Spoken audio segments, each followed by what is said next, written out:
What do you think, bud? Huh? Brave? You like the new car? Oh, let's get out of that. That's the ant bed. Come on. What do you think, buddy? Nice. Brave. Ba, ba, ba, ba, ba. Raven. Ba, ba, ba. Ba, ba, ba. Ba, ba, ba. What's up? Welcome back to the channel. Right now I got the Integra pulled over to the shade because the shop is full.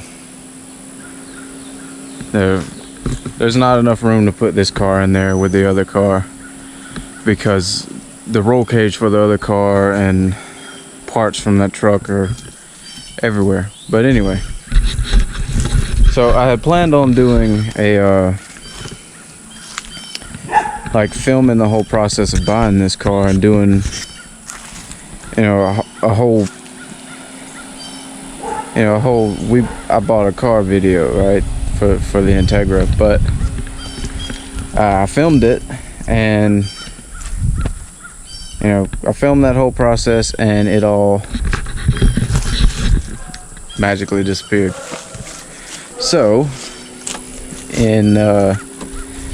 I'm just gonna go over a few things on it and say what it is. So this is a 2001 Integra GS, and it's relatively stock, like untouched. It's got the odometer says it's got 102,000 miles on it, which is very low for these cars. Except the speedometer doesn't work, so I don't think that odometer reading is accurate at all. It's probably more like 150,000. Previous owner said that the head had been to the machine shop. It's got a newer head gasket.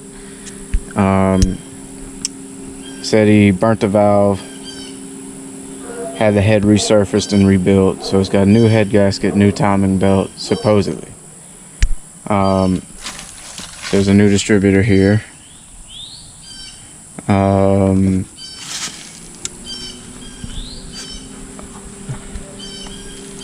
He says that these spark plug cables are new. I'm not sure. There's some LED headlights in here. I've never heard of that brand, but these lights are very weak. I don't like them at all. But so this car still has cruise control. It still has power steering. It still has working AC. It's basically a daily driver. Also, there's a fuel pressure gauge here that doesn't work, and you know, there's a fuel. I'm pretty sure that's the original fuel filter too, so that could be an issue. But everything's relatively stock on this car. You got, I don't know if this tape is here to hold the vacuum line onto the fuel pressure regulator, or if it's there because the vacuum line broke. I don't know, but we're gonna dig into it. Anyway, in the last video, which was supposed to be the second video on this car, is actually gonna end up being the first video. I lowered the car down probably about 2.5 inches from where it was sitting, because it was sitting really high in the front. I like where the rear sits. It could be a little lower, but it's okay. And I swapped out the Skunk 2 camber arms for K-Tune camber arms because the bushings in the Skunk 2 were completely shot. Other things about this car, let's see, there's a coolant temp sensor from Mishimoto and some Samco sport hoses, at least the upper hose anyway. Yep, the bottom hose matches, so that's good, but it's gonna get a hole rubbed in it because, yep, pretty close to having a hole rubbed in it now. The bracket to hold it is not there. So we're gonna have to come up with something there. I'll probably just put a zip tie there to keep it off of this intake bracket over here. See what I'm talking about? This hose. Yep, this hose has been rubbing on the bracket that the intake mounts to. And yeah, if we don't solve that, there's gonna be a hole in there and we're gonna lose our coolant. But anyway, obviously there's a fuse there for a sound system, which I mean I'm not into, but if you're into that, that's cool.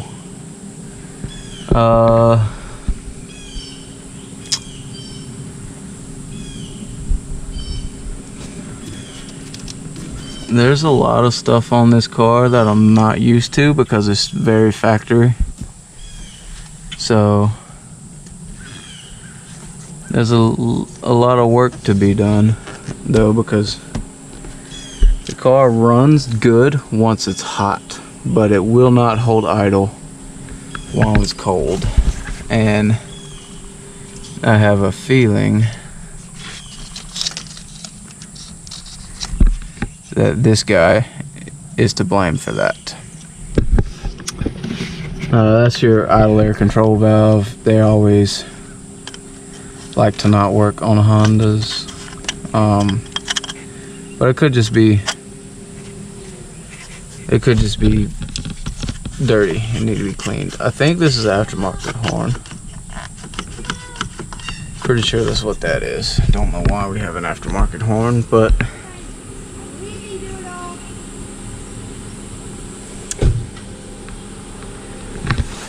there's some. The car is good. She's not coming, so. Anyway, the car runs good. It's a great daily. It just needs a little bit of work.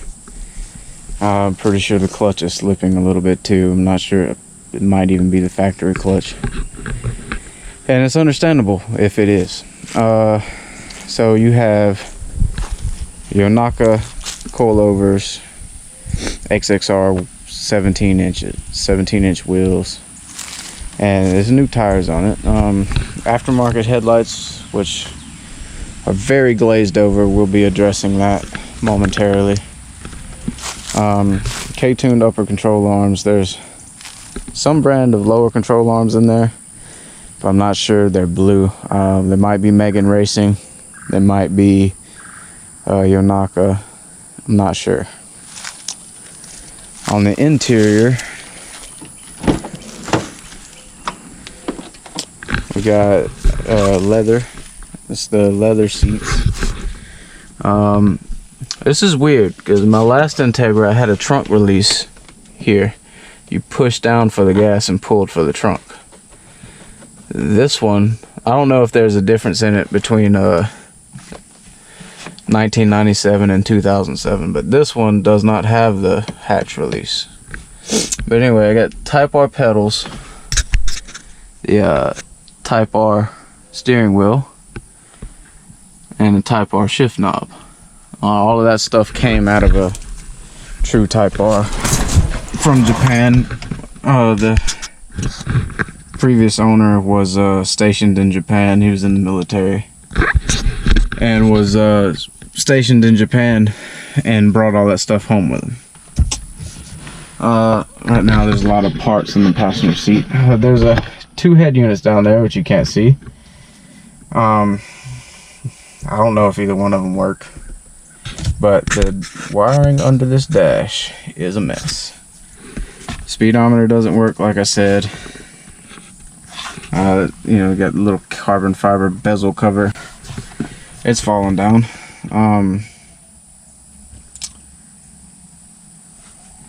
These aftermarket gauges. You got oil temperature, water temperature, oil pressure, and voltage. None of those work. Might just be a blown fuse though, I'm pretty sure, because they are wired in. I think it's just a blown fuse. But yeah, everything under there is a mess. And I'm not even sure what this thing is. So if you know, please tell me. It's a Bluetooth calls for one of those head units. It's got these DC floor mats. Not sure. Anyway, we got a Skunk 2 short shifter, which feels like the bushings. You hear how clunky that is? Doesn't feel very crisp, and it's hitting the exhaust, and it's very low. It should feel way higher than that. I'm gonna have to take the center console apart and figure out what's going on there. If bushings are just gone or just not attached, because that is a lot of slop. And sometimes it feels like it falls out of gear. Sometimes. I'm missing a little trim piece here, but whatever. This. So I was driving this to work the other day, and this fell out from under the dash and hit me in the foot. I had no clue what it was. What it is there's aftermarket backlighting in there. I thought it had a blown fuse. I thought there was a blown fuse and the lights on the gauge cluster just didn't work, but that's not true. This dim switch right here, because they took the factory one out for some reason. When you could have just bought a pillar pod, you know, you don't have to cut out the dimmer switch to mount gauges that don't even work. At some point there was an alarm in here, I'm guessing. Anyway, this, it works intermittently. Sometimes it works and sometimes it doesn't. So sometimes I'll turn the switch on and they'll turn on, which they're not working right now.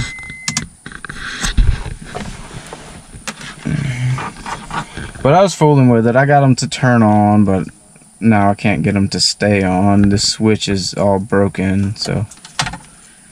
But anyway, we're gonna address some of these issues, as many as we can, because I'm not gonna lie, I've been on working a shutdown at the mill. If you don't know what my job is, I work at OSB mill. I'm a press operator. I've run the main production line, and we've been shut. Our mill has been shut down for 2 weeks. We're having a whole bunch of changes. It's shutdown season. Anybody who works in manufacturing, they know what I'm talking about. Anyway, you know, we do it twice a year. But anyway, I've worked 16 nights in a row. Last night was my last night, and I have not gone to sleep at all today. I've had 0 sleep today. I've been chasing my neighbor's dog. It's a big blue tick coon dog. He's been chasing cats, got up under my house, got like up inside of the insulation beneath my house, and yeah, he got out of the pen that they keep him in, and he just went crazy. Chased him all day, played with my son a little bit, as you saw. Took my daughter, you know, got my daughter picked up by her grandfather. She's on spring break. She's going to stay with her grandfather for a week. Yep, that is an aftermarket horn. Hush. But we're gonna get some stuff done while we can, because that was the plan today. So the car has some idling issues, which I think is the idle control valve. Sometimes it stumbles, and sometimes the acceleration just feels weak, and other times it feels great. Sometimes it feels like the clutch is slipping, sometimes it feels great. And so we're gonna try to address as many of those issues as we can. The brake scrub, it needs a good cleaning, and there's a bunch of fuses, because when I first got the car, the tail lights didn't work, and I didn't know that. I had turn signals, brakes, third brake light, just didn't have running lights or tail lights. I drove it for 3 days like that with no tail lights. I'm surprised I didn't get a ticket. Anyway, a bunch of fuses under the dash are missing or blown.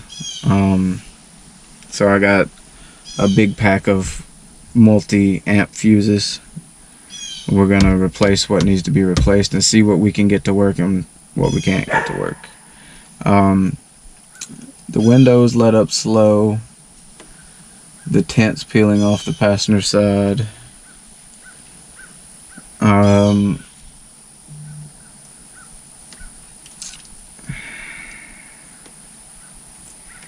It needs some work. So we got a couple of parts we're gonna put in, some maintenance stuff, and we're gonna do one special thing. It's kind of a cool bling factor. But we're gonna check for vacuum leaks. We're gonna replace a fuel filter. We're going to make sure that the timing's not off a tooth. I'm still waiting on some parts to come in. We're going to replace the distributor cap, the rotor, the spark plugs, and the wires, and gonna hope that we can fix this problem. I'm gonna clean the idle air control valve before I commit to buying another one. AutoZone and O'Reilly's have them for like $220, and I'm not paying that for a part that I can buy from Honda for way cheaper than that. And I can get aftermarket idle air control valve for like $60 shipped to my house.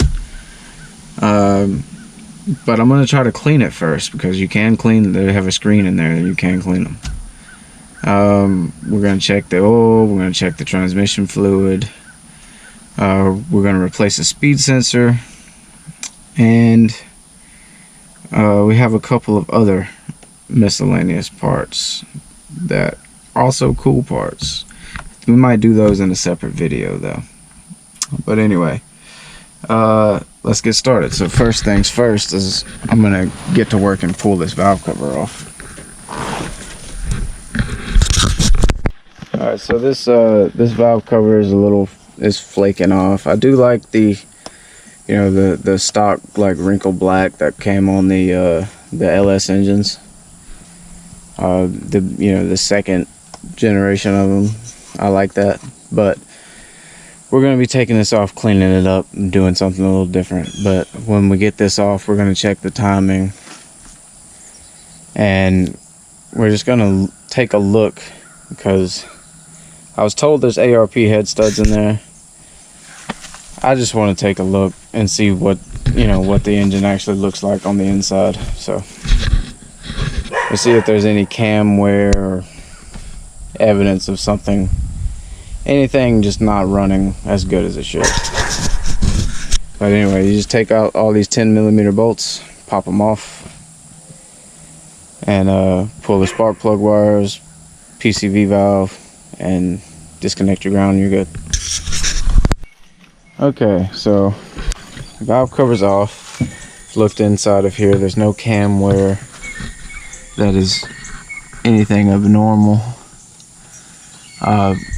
This is actually a low mileage engine, or at least a low mileage head. It looks really clean.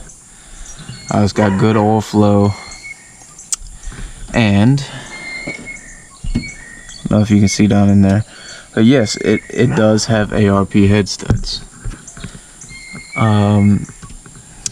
Looks like everything else is stock. springs and retainers. You know, that's all stock. Spun it over. Check the timing. All the marks line up. They're not a tooth off. Everything is good. Everything's good there. But yeah, you can see somebody's been in here before though. They've definitely been in here. I guess they spun it while they were trying to get it back in time, but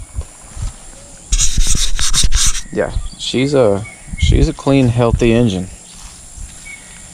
As far as the top end, I'm not sure about the bottom end. So I think we're looking at fuel. So our slow to start issues, idle issues, it's most likely going to be fuel. I'm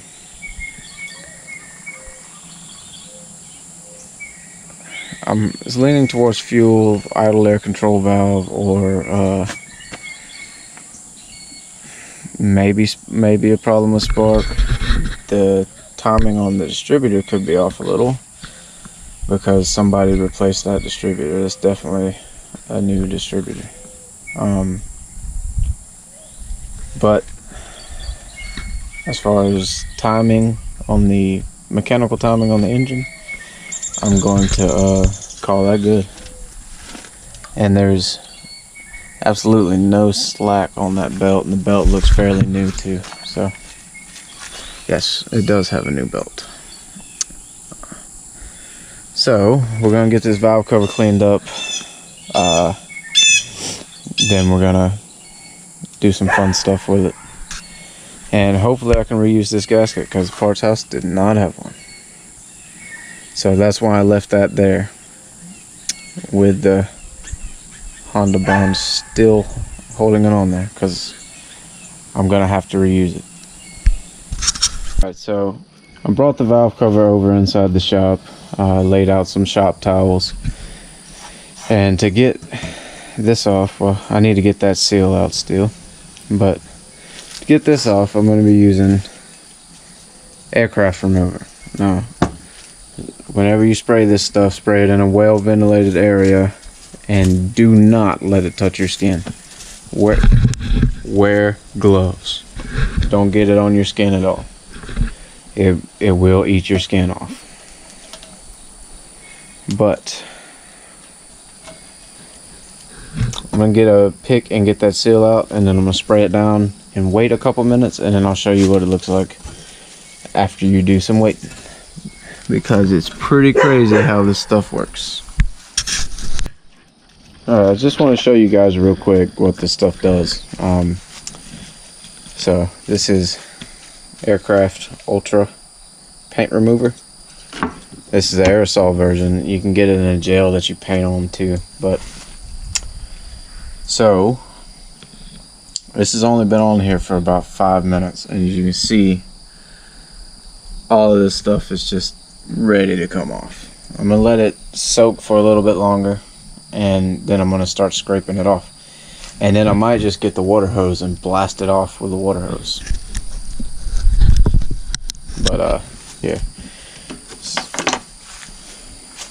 flat head here. I'll show you a little example of how this stuff works. You see that? See how easy that is? The paint just falls right off. Instead of sitting there and sanding or trying to paint over this, you just literally let it soak and it comes straight off. Like, I'm putting no pressure on this at all. It's just coming right off of there. Some of those deeper cracks, like around the cam caps, you gotta really let those soak in. But this is probably the best paint remover that you can buy. These ridges in these valve covers, you know, it's really hard. It's really hard to get the paint off of these sometimes. But especially like around where this PCV valve goes in at.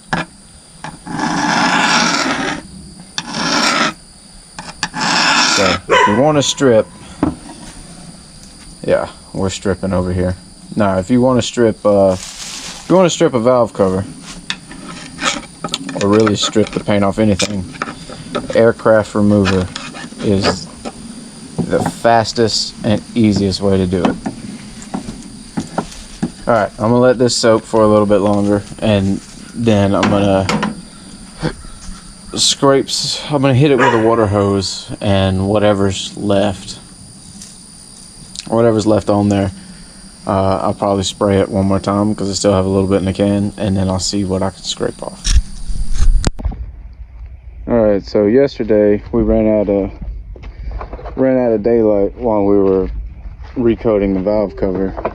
I got it over there and we just sprayed one coat of clear coat on it. I'll show it to you later, but while we're waiting on it, we're going to go ahead and tackle that fuel filter. My GoPro froze up, so I don't even know if anything we filmed at all yesterday is even going to work, or if we even saved that footage. I don't know, but excuse me. Anyway, we're going to start taking that fuel filter off and swapping it out.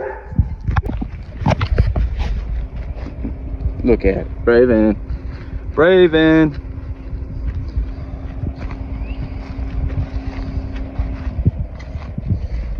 You see the wheel?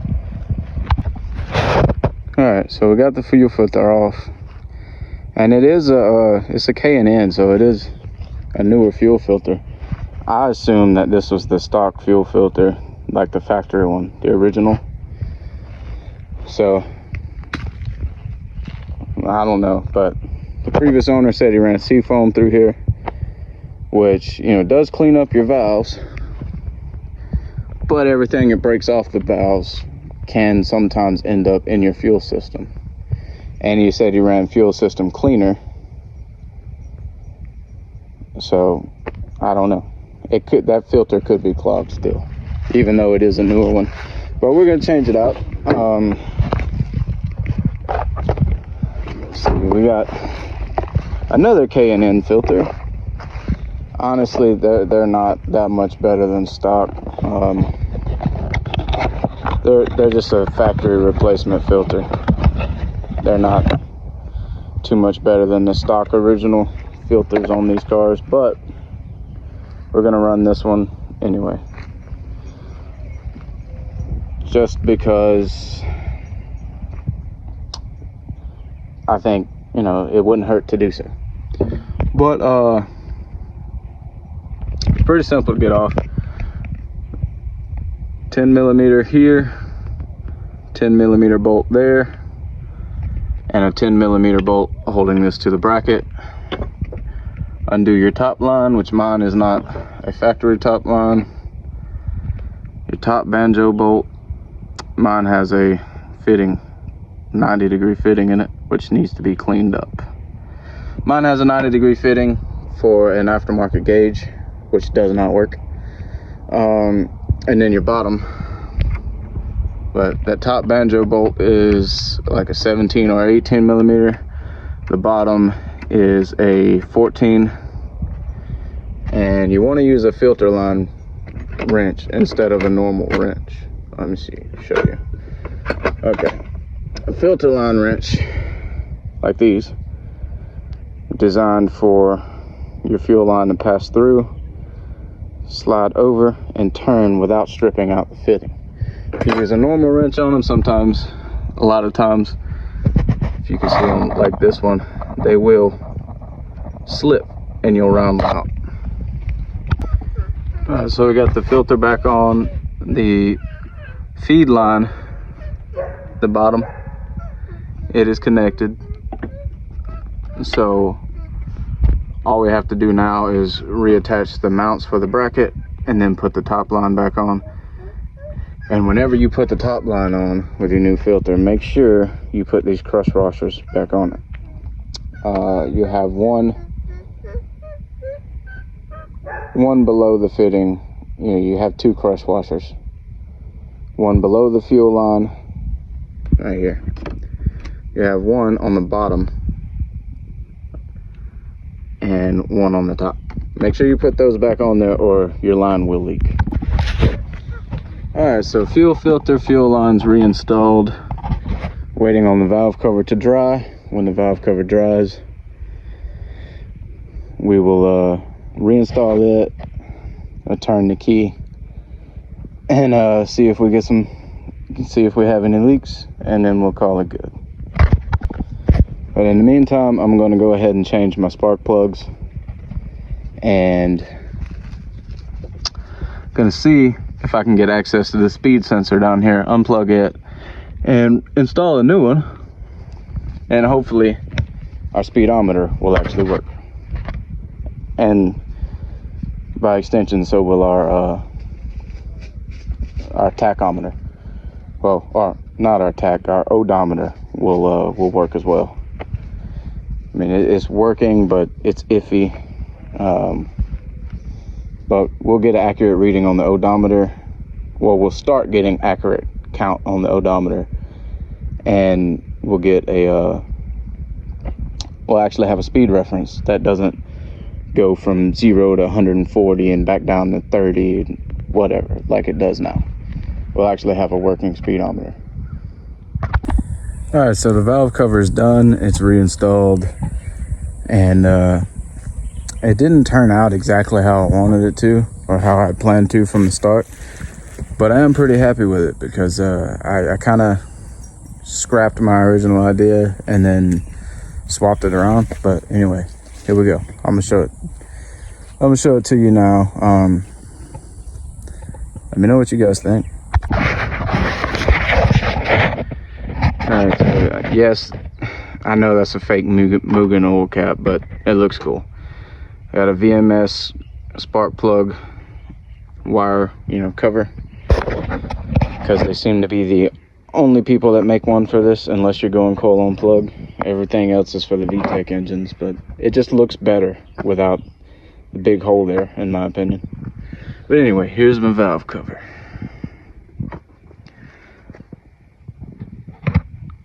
If you can see it well, I don't know. Clear coat it's not as smooth of a finish as I thought, as I wanted it to be. But here you go.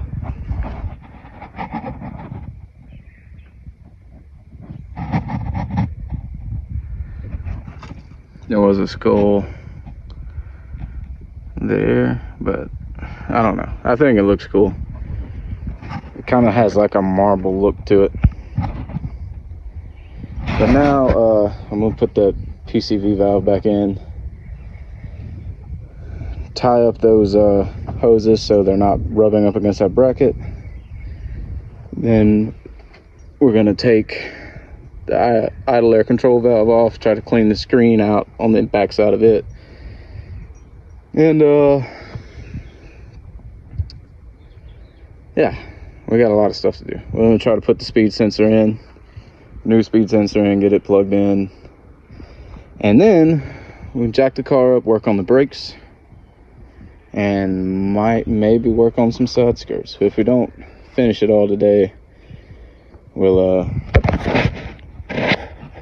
I still got one more day off, so we can do some tomorrow too.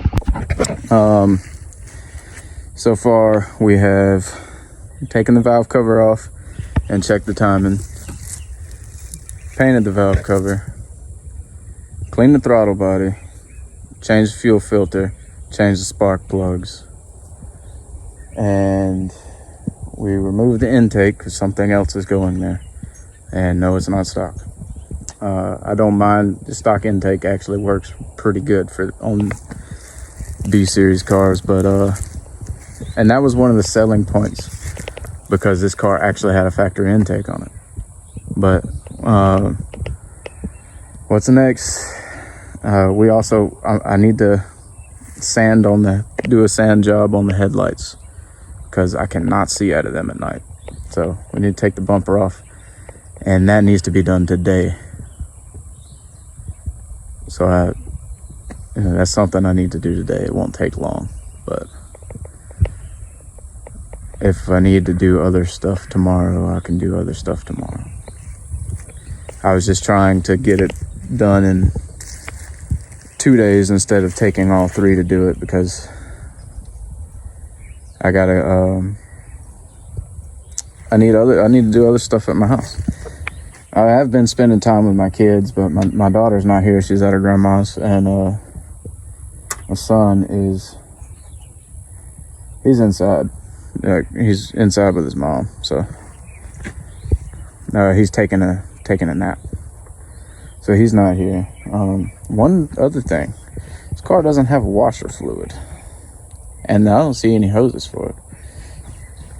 Maybe this car is kind of got some weird things. Like, it's a little different than my old one. I had a washer fluid reservoir. This one doesn't even have a spot for it.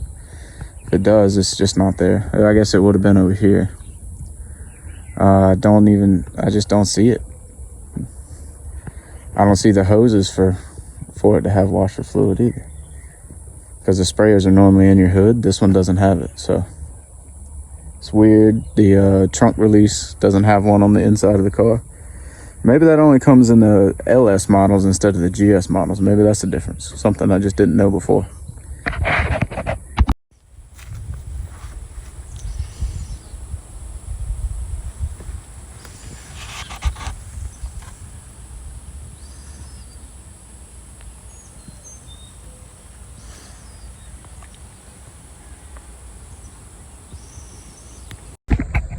Alright, so I got everything put back together. I put the intake on.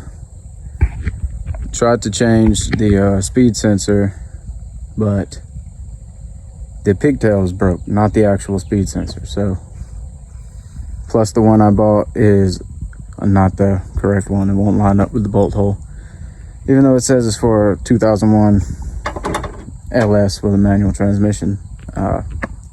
Must not be the case. I don't know. Anyway, hold on, I'll show you the intake. All right, so far I see no fuel leaks, so we're good there.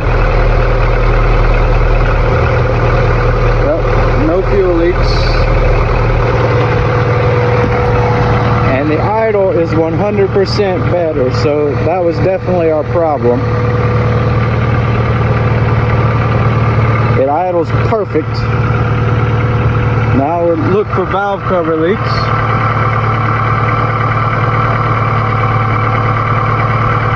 I don't see any so far.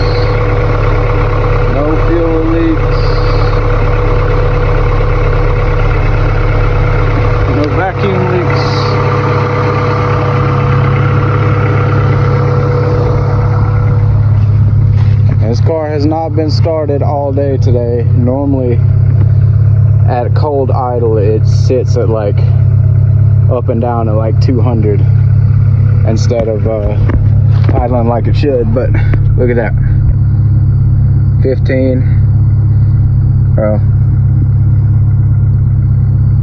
like 1300 RPM. So that's a win if you ask me. We fixed it. Look at the Momo steering wheel, it just looks cool.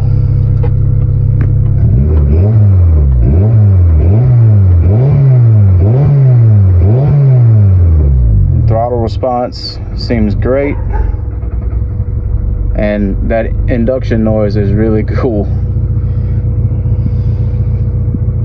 Alright, let's fix some more stuff while we're out here.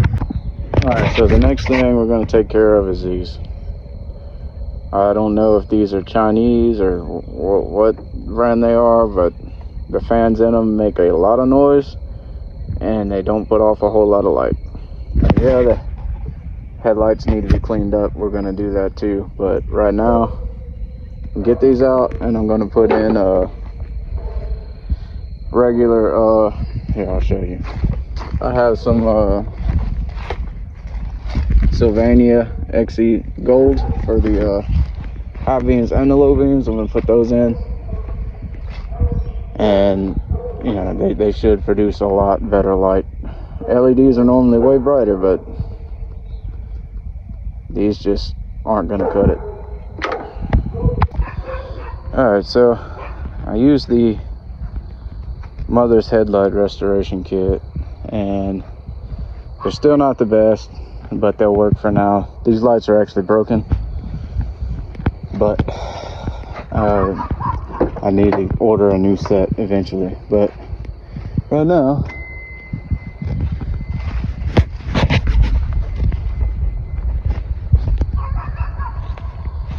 it's a whole lot better than it was. Yeah, that's a whole lot better than it was before. But alright, so that'll be all I can do for today. We'll probably get back to it tomorrow. Fix some other small stuff tomorrow while we can. But I don't want to spend all day working on this tomorrow. I want to do some actual other stuff. But I'm going inside, gonna make some dinner, play with my kid. And that's about it. Alright, so it got dark outside again. But anyway, we're gonna call that the end of the video because it's pretty long already. Well, tomorrow we'll probably make another one. Braven, say like. Hey. Hey. Subscribe if you want to see more.